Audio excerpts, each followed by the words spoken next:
Bismillah. Teman-teman sekalian yang dimuliakan oleh Allah. Saat sujud, kita sering menyaksikan ada sebagian kaum muslimin yang merapatkan atau merekatkan kedua tumitnya, kanan dan kiri, rapat. Sebagian lainnya dan juga cukup banyak, ada yang merenggangkannya. Nah, kira-kira perilaku yang manakah yang berdasarkan dalil yang sesuai sunnah Nabi? Mari kita lihat. Pendapat pertama yang merupakan pendapat jamahir ahlil ilm. Jamahir jamak dari jumhur. Jumhur artinya mayoritas. Ini berarti mayoritasnya mayoritas ulama. Banyak sekali. Mengatakan bahwa istihbab tafriq bainahuma. Disunnahkan untuk merenggangkannya. Nah, jadi yang merenggangkan kedua tumitnya saat sujud punya pegangan, punya rujukan, yaitu mayoritas para ulama. Dalil mereka apa? Ada sebuah riwayat dari Abu Humaid yang diriwayatkan oleh Al-Imam Abu Dawud dengan nomor 735, di mana ia berkata mengenai kriteria salat Nabi. Beliau mengatakan, wa idza sajada farraja baina fakhidaihi.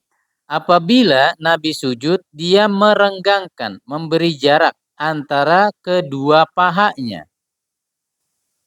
Lalu mungkin kita ada yang berkomentar, loh itu kan yang direnggangkan dalam hadis tersebut pahanya, kedua pahanya, bukan tumit. Kita lihat apa komentar Al-Imam Asy-Syaukani. Kata beliau, farraja baina fakhidaihi. Beliau merenggangkan antar kedua pahanya, artinya adalah farraqa baina fakhidaihi wa rukbataihi wa qadamaihi. Beliau memisahkan, merenggangkan, memberi jarak antara kedua pahanya, kedua lututnya dan kedua kakinya atau telapak kakinya. Qadam artinya telapak kaki, artinya tumitnya jauh, berjarak begitu ya. Jadi bukan asal berkomentar beliau, ini adalah ilmu. Kemudian ia berkata, qala ashabu Syafi'i, para sahabat Imam Syafi'i berkata, yakunut tafriq bainal qadamaini biqadri shibrin. Merenggangkan antar kedua tumit itu jaraknya shibrun, sejengkal. Nah, jadi jelas ya, lebih rinci lagi nih. Itu tercantum di dalam Nailul Autor jilid kedua halaman 297. Kemudian Al-Imam An-Nawawi di dalam Al-Majmu' jilid ketiga halaman 407 mengatakan, Al-Imam Asy-Syafi'i dan para sahabatnya berkata, disunnahkan bagi orang yang sujud untuk merenggangkan antara dua lutut dan juga dua telapak kakinya.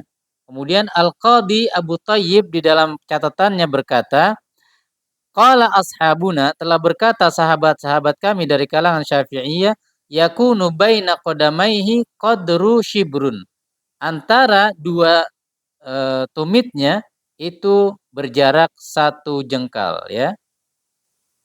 Nah, kita selesai dari pendapat pertama yang mengatakan bahwa sunnahnya adalah direnggangkan dengan dasar dikiaskan pada paha dan juga lutut yang direnggangkan. Berarti juga kan mata kaki atau tumit direnggangkan.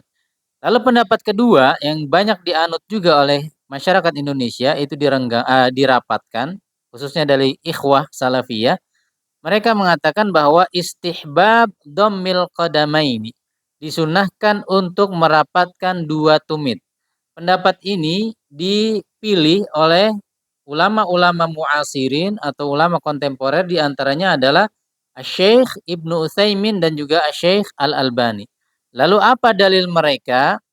Mereka berdalil dengan riwayat yang bersumber dari Ibunda Aisyah radhiyallahu taala anha, bahwasannya beliau mengatakan, suatu malam aku mencari-cari Rasulullah dari kasurku karena semalam beliau tidur di sampingku.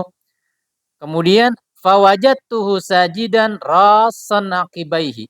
Lalu aku mendapati beliau ya, tanganku menyentuh kedua tumit beliau dalam keadaan rasan, yaitu melekat atau menempel. Mustaqbilan bi atrafi asabi'ihil qiblah. Sedangkan jari-jari kakinya mengarah kiblat. Fasami'tuhu yaqul, dan aku mendengar beliau berdoa, a'udzu biridhaka min sukhtika, ya Allah, atau min sakhatika. Aku berlindung kepadamu dengan keridhoanmu dari kemurkaanmu dan dengan maafmu dari hukumanmu dan denganmu dan darimu aku memuji kepadamu la ablugu kullama fika.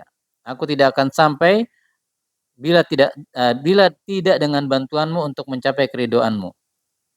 Hadis ini diriwayatkan oleh Al-Imam At-Tahawi di dalam Bayan Mushkilil Athar jilid ke-1 halaman 104 dan juga di dalam Al-Awsat karya Al-Imam Ibnul Mundir, kemudian Ibnu Khuzaimah dalam sahihnya, Ibnu Hibban di dalam sahihnya, kemudian Al-Hakim di dalam Al-Mustadrak, kemudian Baihaqi di dalam As-Sunan Al-Kubra, kemudian Al-Imamul Hakim berkata, hadis ini sahih berdasarkan syarat kesahihan dua imam Muslim dan Bukhari. Namun beliau keduanya tidak meriwayatkan dalam sahihnya.